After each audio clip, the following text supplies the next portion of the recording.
Well, hello, my friends, and welcome to another week of inspiration brought to you by our friends from IFPC. My name is John O'Leary, and perhaps you've heard there is an election right around the corner. Some say it's one of the most important historical elections in the entire history of the United States. What is absolutely sure, it's been one of the most divisive election seasons in the history of the United States. How do we come back together after a fractious moment like this?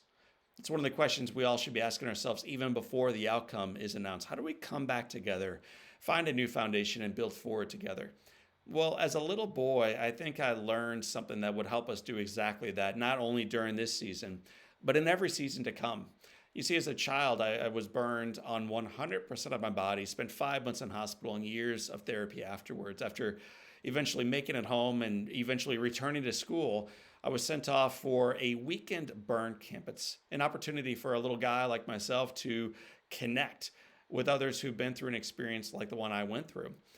And while at this burn camp, I was struggling to fit in. I was struggling to find out not only who I was, but how I was going to be perceived by these new peers, how I was going to be perceived by the camp counselors, and eventually how I was going to be perceived by those around me in life. Hanging out in a corner kind of by myself, I remember there was a moment that changed not only that weekend experience for me, but I think changed my life itself.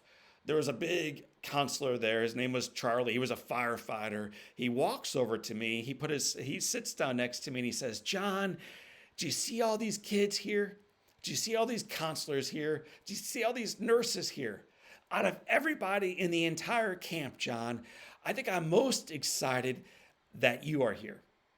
And then he looked around the camp, and I looked around with him, and I had a little bit of pride in my heart again. Charlie then scooted from the chair next to me to stand directly in front of me. He knelt down before me. He put big old both of those arms on my shoulders. He looked me in the eyes, and he shared with me a quote that I had to write down in my journal that I still remember today. I'm going to read it to you word for word today.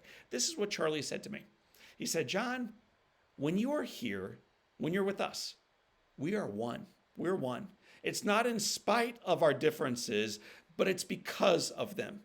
In this sacred place, John, we don't use stories or scars to belittle, but to elevate.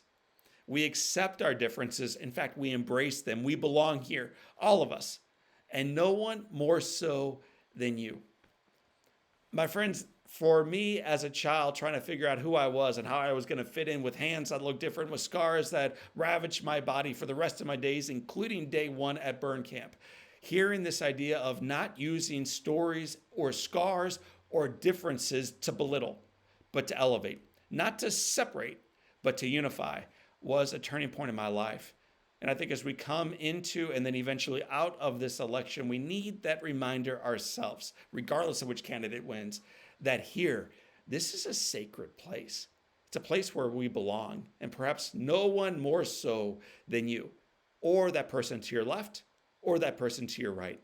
In this sacred place, we belong. We are one, and the best is in front of us.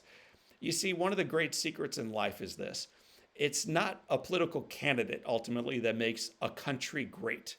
It's not a banner. It's not the left or the right. It's actually, and it's always been and always will be, the people.